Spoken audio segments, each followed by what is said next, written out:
Hi, my name is John Effinger, and welcome to the Trust Team video series playlist on the Hastings Center for Bioethics channel. We interview our co-collaborators to hear what they have to say about working on this particular project.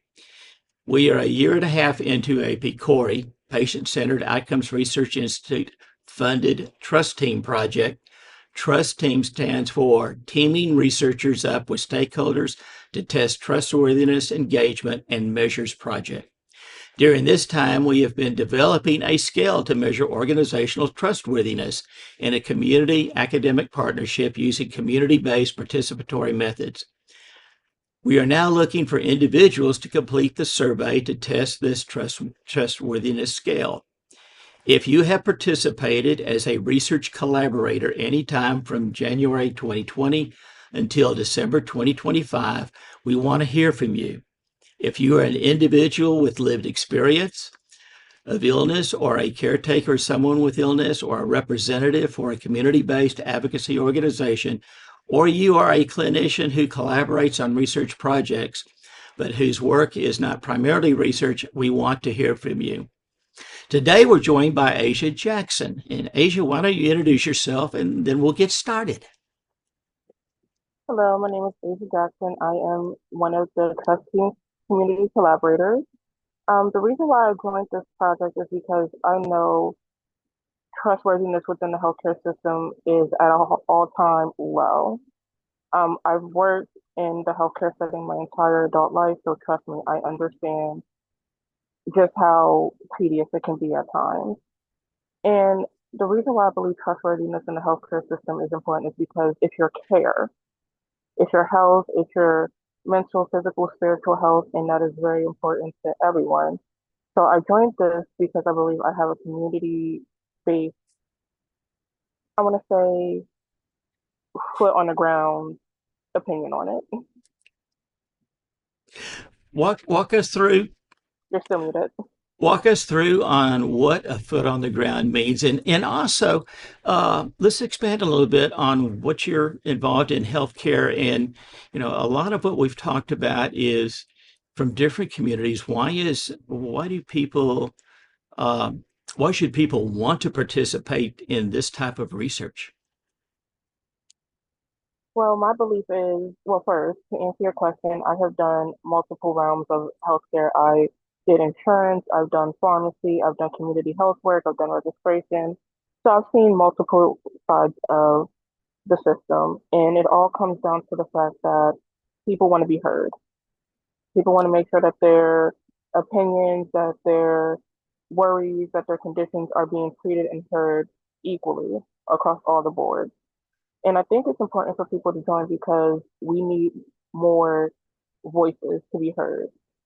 It's one voice can change the world, but a thousand voices cannot be ignored.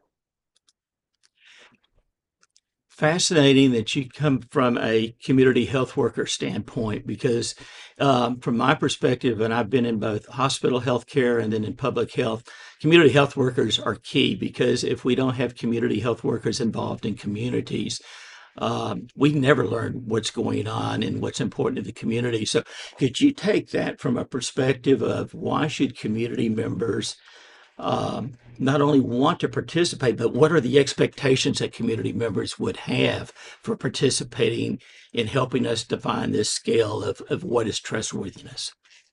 So because community health workers specifically do outreach, they're in the community, they're talking with the different demographics about what the need is in their community. I think they will be perfect for this because more than not, they have heard all of the stories from multiple people about why they don't have health care, why they have not taken their medications, why they left a particular doctor's office. There is a multitude of reasons why. So I believe they will be good for this particular one because they've heard the complaints, they've heard the stories, they've, experienced it themselves. So I think it will be great for everyone to come together, share their experiences, share what they've heard from other people so that we can find the common ground and actually address the issues in the community. Good points. And so, have you seen instances where people from the community um, have their own mental process of how they evaluate trust in organizations they work with? What are their expectations? And then thinking about that, then how do we begin to think about how do we measure that as we go forward? Um, so I know from my experience as a community health worker, a lot of my experience comes from those who are undocumented, who do come from other countries where healthcare may or may not have been the best.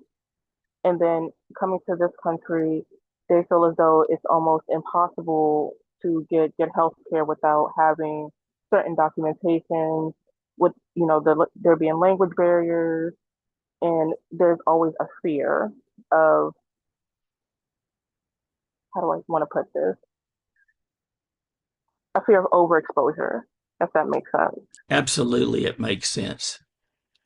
So they're always a little bit hesitant about going to certain places. So they might try to go to an urgent care when in reality they should be going to a hospital because they don't want to be, overexposed, or they would much rather just prolong treating an issue until it becomes untreatable. Like if they're, if they have high blood pressure, they have diabetes, and they're in pain, they would rather treat the pain than treat the issue, because treating the issue means that they would have to go into an organization and trust those doctors with their sensitive information and not being overexposed or reported. So I know that was also a big issue I ran into while working in through the community. It's just the simple fact of they came here for a better life for themselves, but they're always constantly worried that at any point in time, their safety and their security might be ripped away from them. And that's why they're hesitant to trust new doctors, new places, because they see these big organizations, these big medical facilities as places that, exposes them, that, if they don't have the proper documentation, they might get reported. And in reality, that's not what it is. It's people just want to help them feel better. That's an excellent point. And a lot of the communities that I've been a part of or worked with have that same perspective. It's how much information do I divulge, and you're putting a lot of trust in somebody to keep it safe uh, and learn from that experience. So, any concluding thoughts about why organizational trustworthiness matters to just people in general? I think there's a long history of this untrustworthiness from even long before probably you and I have been born, with, hidden agendas, um, experimentations, all in the name of finding a cure or finding, a roadway to help the greater good. And I just think people want transparency within an organization. They want to be able to see and easily access, okay, what are these tests that you're doing? What are you prescribing me? Can you sit down and explain this to me? And, and most times when they go to see their primary care doctor, they only are giving like 20 to 30 minutes, and they may have like a long list of questions. So it's hard to trust someone if you see for 20 minutes, maybe once or twice a year at the most. So I think the best way for us to build that bridge is to take a little bit of time, understand that we just need to be more, we have to have clear communications and have a way for everybody to feel comfortable leaving that office to think, if I have any issues, if I have any other questions, I know I can contact my doctor, and my doctor will talk me through it and help alleviate some of my anxiety about this. That's an excellent point, and particularly for a lot of things that have happened even while we've been alive, but before we were born.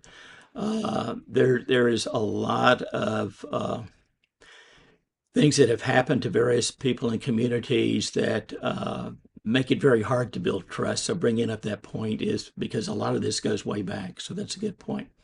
So, in conclusion, Asia, thank you so much. I think part of the work that we're doing is creating this scale and then using that information to help us measure how individuals assess trust, whether they are people from community or people from organizations that advocate for community members, or even from clinicians who are not full-time researchers.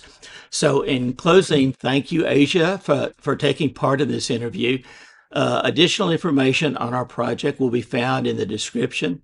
And again, thanks everybody for watching this, and we look forward to seeing everyone in our next interview. And most importantly, if you have participated as a community member in a research project in the last 5 years, this project needs your voice. Every voice is absolutely important for us.